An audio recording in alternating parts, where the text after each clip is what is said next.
nosso meio está a cargo da Susana Mesquita. Olá, Susana. Olá, Susana Mesquita. Susana. Isto é muito fácil para mim porque eu já conheço a Susana há muito tempo. E, Long portanto, time no see.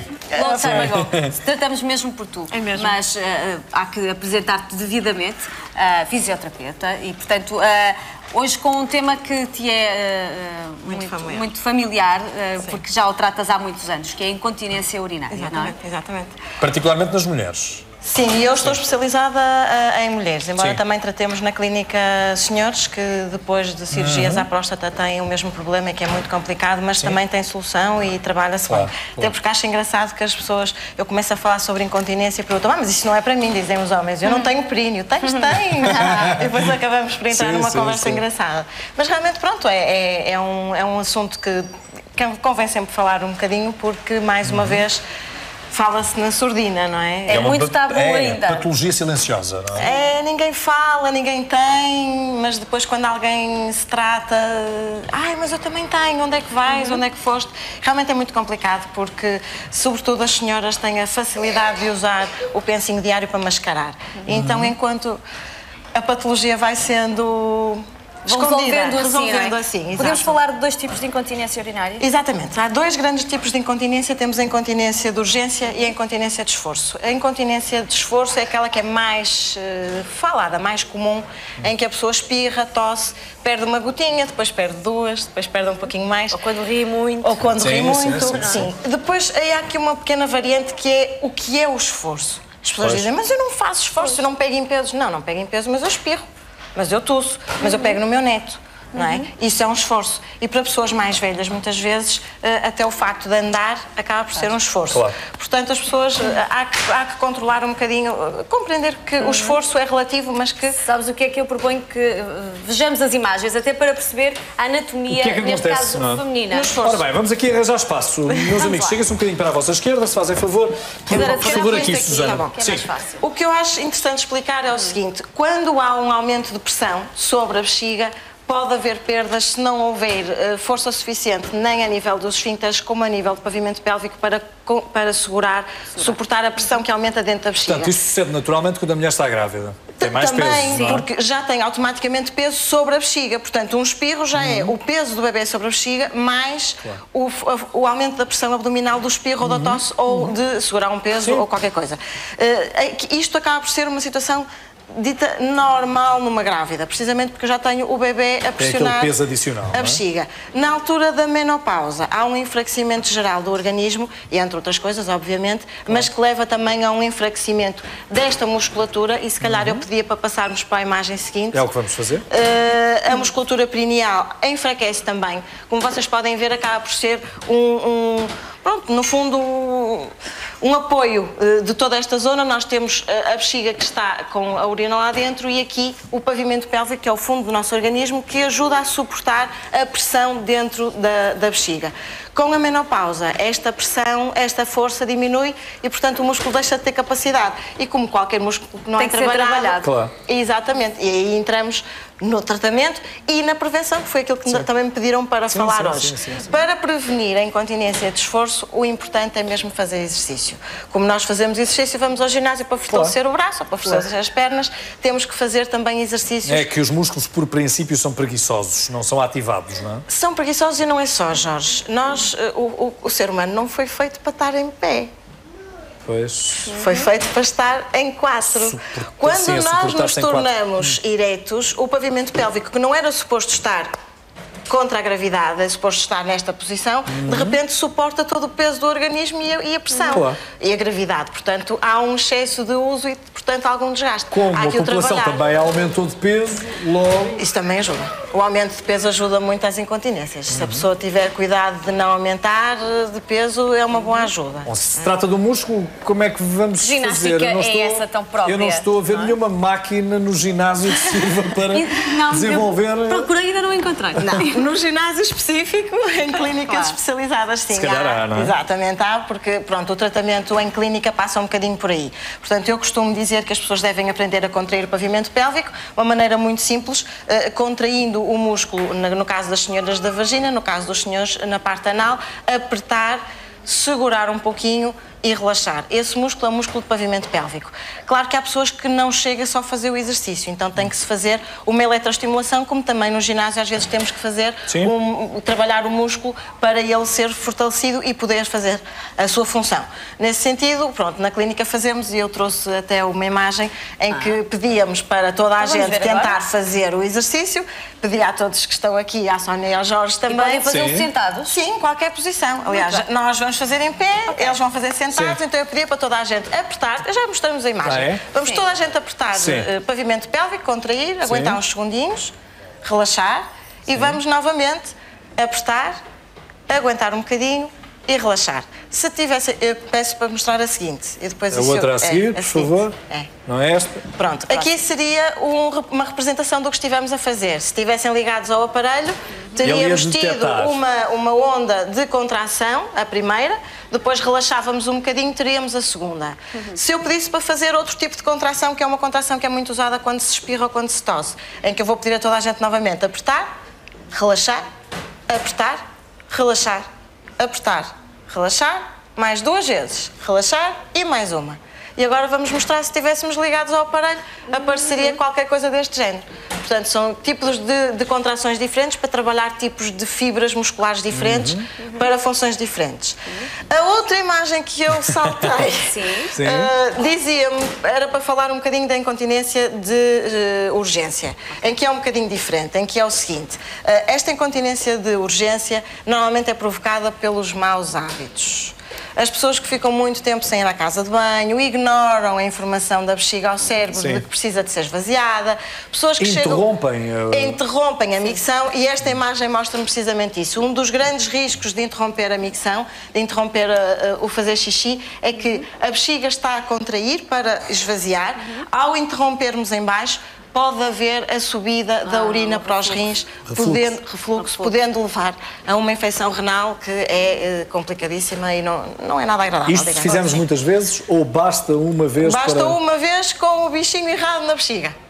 É o suficiente. É o suficiente. Portanto, eu desaconselho totalmente. Porque assim, não é necessário parar de fazer xixi para eu fortalecer o pavimento pélvico. Eu posso fortalecer em qualquer posição. O que eu costumo, eu achei engraçado que estava a reparar em algumas pessoas e estávamos a fazer exercício e alguns acompanhavam comigo com as mãos e outras pessoas faziam com a cara. Mas com o treino, a pessoa consegue aprender a trabalhar. Eu neste momento estou a fazer alguns exercícios e estou a falar. Portanto, não temos que parar o que estamos a fazer para fazer os exercícios. É uma questão de hábito também. É uma questão de hábito. Mas é assim, como prevenção da incontinência de urgência, e pronto, acaba por ser também muito importante na outra, aliás, é geral, são os maus hábitos. Não se deve fazer xixi em pé. Os senhores fazem, a anatomia é diferente, Jorge. Sim. Mas eu não quero sentar numa casa de banho pública. Pronto, numa casa de banho pública, eu lá trago aqui a minha ajudinha, o meu kit SOS, em que as pessoas podem comprar no supermercado, à venda, coloca-se na já há muitas casas de banho públicas com... Exatamente, as que também não têm com essas soluções higiênicas. Sim, esta parte vai para dentro da sanita, portanto, toda esta parte da frente fica protegida, podemos nos sentar à vontade e no fim, e no fim, ao dar a descarga, vai para a sanita e não temos que mexer em nada e é seguro. Susana, nestes casos de incontinência, as pessoas não têm tendência a retrair-se na ingestão de água para não terem vontade de ir à casa de banho? Isso é prejudicial também. Exatamente. Esse digamos que a estratégia número 1, a primeira utilizada pelas senhoras que começam a perder. Porquê? Porque se eu perco, pelo menos perco pouco. Não é? Portanto, o que é que acontece? Claro. Eu vou limitar a ingestão de líquidos, porque eu vou sair, já sei que posso perder, mas se perder são umas gotinhas, o meu pensinho segura. Só que qual é o problema? Na incontinência de urgência, sobretudo na de urgência, há também uma irritação da bexiga. E ao aumento da concentração da urina, que eu já explico em português, faz com que a bexiga fique mais irritada e muitas vezes uma incontinência de esforço transforma-se numa incontinência de urgência. Ou seja... E pode até haver uma infecção urinária por isso várias. Claro. Por falta de ingestão de líquidos. Exatamente, isso várias. Aliás, infecções urinárias ligadas à incontinência são frequentíssimo. Portanto, o meu conselho é o seguinte: fazerem contrações de pavimento pélvico, não interromperem a micção, ingerirem líquidos regularmente. Não acho nada bem aquelas pessoas que bebem 1 litro de uma vez, aí não há milagres. Irem ingerindo Aí vamos ingerindo ao longo do dia, de preferência água ou chá não preto, porque também irrita a bexiga, irem ingerindo ao longo do dia, respeitarem a vontade de ir à casa de banho. Depois chegarem à casa de banho, sentarem-se e esperarem que a bexiga faça o seu trabalho. Que é outra das asneiras que nós fazemos, que é sentamos, estou com pressa, apressamos, fazemos força, rápido, porque temos que ir embora. O intervalo só tem 5 minutos. Exatamente. Por exemplo. Se eu atrasar, já sabe. A culpa é minha. Também. A culpa é minha. Mas é importante a pessoa sentar-se e relaxar, deixando a bexiga fazer o seu trabalho. Susana, mesmo antes de se iniciar a incontinência urinária, os famosos pinguinhos, há alguns sinais que a mulher possa detectar como sendo indiciadores de uma perda urinária futura? Não. Não? Não. É mesmo aos primeiros pinguinhos, não é? Pronto, na incontinência de urgência, o primeiro sintoma é aquela pessoa que começa a sentir, que começa a ter vontade e tem que ir logo. Está em desespero, não é? Tem que ir logo, não tem tempo de espera. Esse é um primeiro sinal, às vezes, antes das perdas, de que começa a ter problemas de incontinência urinária de esforço. Desculpe, de urgência. De urgência. A de esforço são os sintomas. É a mesmo, pessoa. Pronto, exatamente, o que é importante? É a pessoa perceber que perdem-se umas gotinhas, são os primeiros sintomas.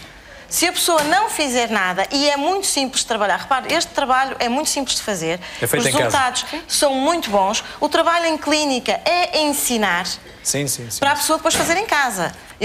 Na clínica não vai lá para se tratar, vai lá para aprender a fazer trabalho em casa. A partir daí a pessoa faz o trabalho em sua casa. Eu tenho tido pessoas de fora do Porto, pessoas de Amarante, pessoas de Monção, pessoas pronto, mais do Norte, confesso. Mas que vêm ter comigo, porquê? Porque ao fazerem o ensino depois podem fazer em casa. Susana, não há casos irreversíveis? Não há casos onde a mulher já não disponha de outra possibilidade que não seja uma intervenção cirúrgica, por exemplo? Pronto, há intervenções cirúrgicas, as intervenções cirúrgicas têm muito bons resultados nas incontinências de esforço. Nas incontinências de urgência, não tanto. Sim, mas porque nas de esforço existe. Nas de esforço, sim. Mas também é importante fazer, mesmo depois da cirurgia, a reabilitação por fisioterapia, porque, repare, se há uma estrutura que se vai degenerando ao longo do tempo, mesmo depois da cirurgia, é natural que ao longo de algum tempo possam voltar a aparecer sintomas. É importante fazer a reabilitação para prevenir novos aparecimentos. Então a cirurgia vai ter um resultado muito mais longo e a pessoa vai ficar muito mais tempo continente, o que é muito bom. Muito bom. Eu não sei se teríamos tempo, acho que, não sei se seria giro ou não. Eu trouxe um pequenino vídeo de 30 segundos para simular que vou ligar, vou ligar a Sónia ao aparelho. Ah, é? Então vá. Virtualmente vou ligar a Sónia ao aparelho. Ok. Vamos supor que este é o meu exercício. Estaríamos no aparelho, vou pedir à Sónia para fazer uma contração e apertar. A Sónia estaria a fazer e vai manter um bocadinho, manter e vai relaxar. E conseguimos ver o relaxamento a seguir à contração, que é muito importante também. Voltamos a contrair, vai contrair, mantém a contração, mantém, vai preparar para relaxar e relaxa. É muito importante na incontinência de urgência o relaxamento. E agora vamos fazer as rápidas. Apertar e relaxar, novamente, e mais uma, relaxa, contrai, relaxa. Vamos fazer outra, relaxar, contrair, relaxar e descansar. Ok, não estou nada cansada. Enganei-me, foi mais uma. Ui, eu não os contei bem. Ok, pronto, isto seria aquilo que seria feito a nível de computador. O que acontece é que, se estivermos a fazer realmente com o aparelho e se eu vir que a Sónia não está a fazer bem o exercício, então eu tenho o aparelho detecta, não? Detecta, e eu tenho a possibilidade de agir sobre, por isso se chama biofeedback. O aparelho dá-nos a informação, nós agimos sobre e corrigimos. Mas é assim, este trabalho pode ser feito mesmo em casa. É uma questão da pessoa se decidir a fazer. Eu normalmente associo a idas à casa de banho. Não para interromper a micção, mas no fim de cada ida à casa de banho, porque assim a pessoa tem a garantia de que pelo menos 3, 4 vezes por dia fez os exercícios. Certeza absoluta. É? E eu acho que isso é o número 1 a nível de prevenção. Sim. Devemos consultar o nosso médico de clínica geral, o nosso médico de família, primeiramente? Sim. Por perda dos primeiros pingos? Infelizmente, em Portugal, a fisioterapia não é muito divulgada. Pronto, com tristeza minha, as pessoas que chegam até mim chegam porque têm alguém que fez e uma amiga que fez e alguém que conhece vem até mim. Eu realmente acho que o médico, o primeiro médico, o médico de clínica geral, devia ser o primeiro a orientar nesse sentido, porque infelizmente as pessoas pensam que é um preço que têm que pagar por terem tido filhos. E não é verdade? Não é, de todo. Eu tenho pessoas que ainda não têm filhos, tenho pacientes de 20 e tal anos, tenho pós-partos, mas que não é diretamente ligado com a gravidez. Pode não ser. Claro. Portanto, é importante. Agora, o que eu digo é o seguinte... Nem é uma inevitabilidade da idade. De forma alguma, pode ser evitado. Claro. Aliás, pode ser evitado. O que eu costumo dizer é o seguinte, uma consulta para despiste é fundamental. Eu não sei se passou em rodapé, Sónia, o meu contacto... Mas podes dizer, eu acho que está... Não está em rodapé, mas podes dar. O número de telefone da clínica? Sim, podes dar. O número de telefone da clínica é... Não sei qual é a câmara. É uma qualquer. Diz que ele já tem. 22-600-3033. Mais uma vez, mais devagar. 22-600-3033. Porque às vezes as pessoas não têm a certeza se têm o problema. Claro. Portanto, a consulta para despiste é gratuito e pode ser feito. A partir daí, falem com os médicos, não vale a pena sofrer. É um problema que atinge muito mais as pessoas do que possam pensar.